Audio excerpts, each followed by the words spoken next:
Alright guys, I'm back with another video. I'm on a roll, 2 in 2 days. Today I want to discuss something called biological mismatches, okay? And a lot of the material in this video will overlap a lot of the material I went over in my previous video, what causes chronic degenerative diseases. Biological mismatches is a term that I originally heard from Dr. Jack Kruse. And a biological mismatch is an environmental influence that causes a lot of stress and then in turn a lot of inflammation to our system, and as I've repeatedly said now in other videos, that is what causes disease. So when we talk about biological mismatches and environmental influences, we want to look at biological mismatches within nutrition, circadian rhythm or circadian biology, which basically just means your day-night cycles, your wake sleep cycles, environmental toxins, mental, emotional and spiritual health, and exercise. So when we talk about a biological mismatch with regard to nutrition, anything like obviously anything that is processed, particularly the food that has come into existence within the last 100 or so years, and even with the advent of agriculture in the last 8 to 10 or 12,000 years, that is also another thing to look at with regards to biological mismatches when we're talking about nutrition, okay? So obviously then with nutrition, as I said, anything that's processed, anything that's pre-packaged, and then grains, okay? And so really we're looking at things like flour, sugar, vegetable oils, and all gluten containing grains. And to be honest, the majority of grains in general, some grains are more tolerable than others, you know, things like white rice, because they don't have any gluten in them, they seem to be able to be more tolerable by most people. But definitely the vast majority of the population in the world seem to have a real problem with gluten containing grains. And then of course anything that's come into existence in the last 100 years, again, the vegetable oils, sugar, white flour, pasteurized dairy, things of this nature. And even with dairy, even in its raw form, there's some ethnic groups that still just can't tolerate dairy, again because really dairy has only been around the same time agriculture came into existence as well. So with regards to foods that came in through the agriculture period, 8 to 10 to 12,000 years ago, depending on who you read, and they can cause certain biological mismatches. But definitely the foods that have come into existence from the last 100 or so years, again, the white flour, the processed grains, the sugar, the vegetable oils, pasteurized dairy, they are massive biological mismatches to the system. Then when we talk about circadian biology and circadian rhythm, artificial lighting has really only come into existence everywhere within the last 100 or so years, or maybe even less in some parts of the world. So this artificial lighting has us surrounded by light 24/7, 365 days a year, so we don't have a winter anymore, and we don't get this kind of yin-yang effect of summer long days, winter short days, long nights. And this is a massive biological mismatch to our biology, to our physiology, our biology or physiology, whatever you want to say there.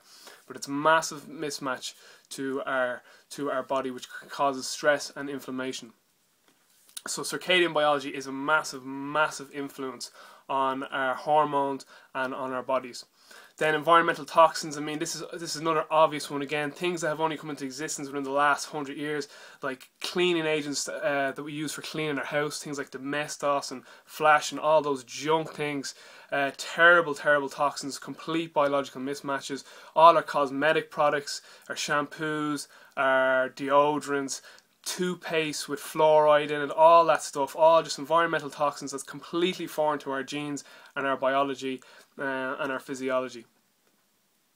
Electromagnetic fields are another form of environmental toxin, again another biological mismatch. Nothing we really can do about this, but if we have all the other stressors, environmental stressors, in an optimal sort of requirement range, we can kind of derail like the negative effects of environmental influences by electromagnetic fields.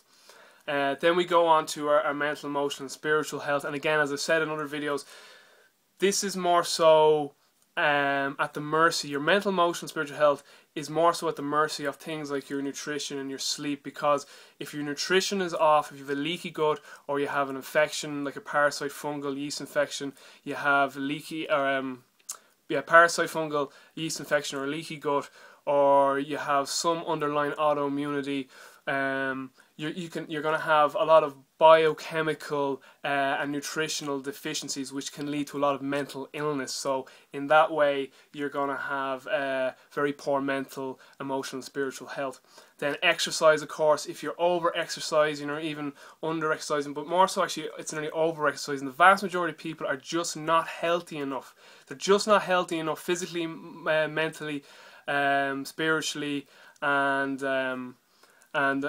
emotionally, biochemically, all sorts of ways to even engage in intensive exercise. Okay, there's this kind of thing that if you get fit, you'll get healthy. Completely false. You need to get healthy to be able to get fit, first of all. Okay, you need to sort your nutrition out, your sleep out, your lifestyle out, and then we can start thinking about adding in some intensive exercise. Okay, so if you're over exercising or you're doing too much exercise, it's causing too much stress, another biological mismatch to the system. But the biggest biological mismatch to the system are our nutrition, our circadian rhythms, and environmental toxins. Those three would be the top three. So again, going back to the nutrition, you know, you got to take out grains, the pasteurized dairy. This is for the vast majority of people. Again, I'm generalizing here, okay? There is no one nutritional protocol that will suit all human beings, because we're all so biochemically unique, okay? But for the vast majority of people, all the processed grains, the pasteurized dairy, the sugars, the vegetable oils, all those things, complete biological mismatches. Then with circadian rhythm, when it's dark, your environment should be dark. Get all the lights off in your house. Use candles if you need to light up the house. Keep it nice and dark. Keep it nice and dim. In the summertime, you can stay up as late as you want because the days are longer and it doesn't get dark in places like Ireland until like 11 o'clock at the peak of summer. But in the winter time, you don't have to be going to bed at like 6 or 7 or 8 o'clock when it's winter time. You just need to make sure that your environment is dark, okay? Because if you're looking at a computer screen or the television or an iPhone at 10 o'clock, 11 o'clock, midnight, or well into the morning, and it's pitch dark outside, that is a complete biological mismatch to your body that causes a lot of stress, a lot of inflammation, and that will be a major contributing factor to disease down the road, as well as bad nutrition and being surrounded by environmental toxins. Okay, so I just want to talk about the biological mismatches, what they were, what the term kind of encapsulates, and basically again it's just when environmental influences have a negative impact on our genetics, okay? Because we know the environment dictates our genetic expression. This is called epigenetics, and that's basically all I wanted to say, okay? So if you guys found this interesting, you know, do your own research. I would say think for yourself. Don't take what I say as gospel. The last thing I want to do is people to watch my videos and just repeat everything I say and say, well, Robbie said this. I want you to go out, do your own research, do your own reading, study epigenetics, and study the work of like people like Bruce Lipton and, you know, all these great other people who've talked about epigenetics and the environmental influences on the organism, which is our human body, okay? So guys, take care of yourself. It's getting dark here, so I gotta get myself ready for bed. Don't want any bright lights on, and I'll talk to you soon.